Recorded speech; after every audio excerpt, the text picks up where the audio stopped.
Well, it's finally happened. Knew it was going to happen one day, and it has started. You know what that is? The sales numbers for houses have actually started to change. That's right. Fewer people are buying homes, more homes are coming on the market. Stay tuned so you can figure out what's going on as both a buyer and a seller. Hey, it's Eric Hudson out here in lovely Las Vegas. I'm here to give you the absolute best information on homes and the home buying process. So if you're not subscribed, this is a great opportunity for you to go ahead and hit that subscribe button, click that like button, and of course leave a comment so we can produce more great content just like this. Well, yes, housing market has started to slip a little bit. And what has caused this? Well, that's pretty obvious.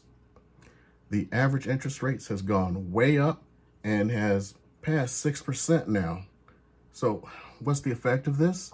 That means anyone who purchased a house back in January, well, if they were to purchase that same house now at the current interest rates, not including the increase in prices, that person will be paying over $500 extra per month. Well, back in my day, that used to be a car payment. So imagine if somebody doesn't have $500 extra dollars, what that does to their buying power. So fortunately for us, we still have 32% of all buyers are cash, and we have a lot of well-heeled buyers who are coming from California and everything. But how much longer can that last in the Las Vegas market? On top of that, prices continue to still go up. Just this week, I looked and prices are up again compared to the end of last month. This has become almost unsustainable, and at some point, the bow will break. Now, the chief economist for Freddie Mac, that's one of those GSEs, the government entities that purchase mortgages, says now that they believe that price increases are going to start to soften because of all of this and get to a more sustainable level. Now, it doesn't say prices are going down, but it says they will become more sustainable, which should help everyone out and make the progress even better. Because remember, a lot of sellers are not listing their houses because they're afraid they have no place to go. As the pricing frenzy gets a little bit better, then guess what? More of those people are going to put their houses on the market, which means at some point, this should flatten out and we're going to move from a seller's market into a balanced market. Now, the end of the housing boom is a guess to anyone. Here in Southern Nevada, especially in the Las Vegas area, housing prices have increased more than most cities throughout the United States. Could this lead to another blow up in housing like we had back in 2008? Right now, the jury is still out, but in my personal opinion, I don't believe so. And it's purely for the fact that we have so few houses.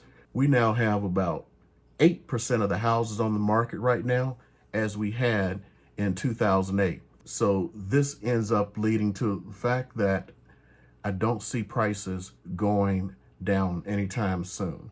But they are going to become more sustainable, more like they were a couple of years ago when we still had price growth.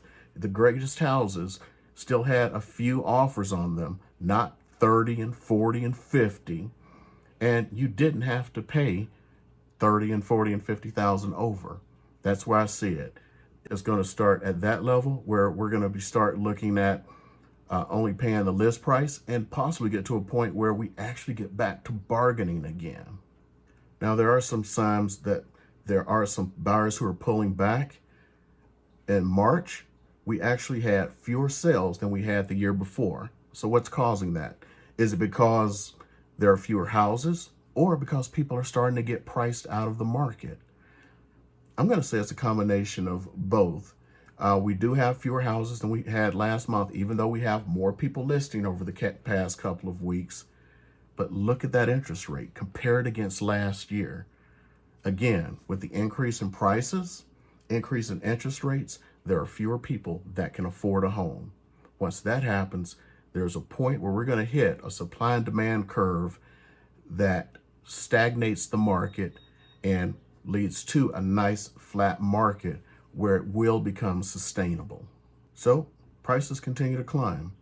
when I did a live stream just this week, I showed that housing prices for the first week of the month were up again. And new home prices are up. Not only that, new home sales are up. And even with the increase, it's still less than the number of new homes they sold last year. Because of shortages and things like wood and certain materials, it's actually taking them longer to build a house than it did before. So we have a longer lead time. This longer lead time contributes to the fact that you can't just walk into a new home builder anymore and purchase a home. These things are all on lotteries now, or you have to wait until blocks open up. And every time a block opens up, of course, they're raising their prices, which is contributing to the overall increase in prices. Well, buying a house isn't the only thing that changed. Rents are way up. The average rent, according to Zillow, is $1,828 now. Now, that's valley-wide. That includes condos, townhomes, and of course, single-family homes. It is up 22.7% from a year ago. 22.7%. Can you imagine paying that in addition to what you paid last year, an extra 22.7%? Well, a lot of people in the valley are facing that. It's actually driving some of those who have the credit and the money to purchase houses, which is, still putting a damper on the market, aka damper in it's continuing to rise, and we're not going to see any kind of fall soon. So the question we started with, is this the end of the housing boom? I'm going to have to say, not really. The only thing that it's an end to are people being able to command $20,000, $30,000, $40,000, $50,000 over list price.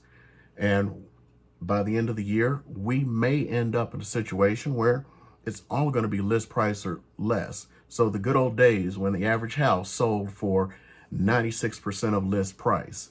And of course, remember that appraisal. When the appraisers come in and say how much the house is really worth, well, that may become a reality again. No more of an appraiser coming in and saying the house is worth $450 and you offered $500, and the seller's like, well, somebody needs to come up with the difference.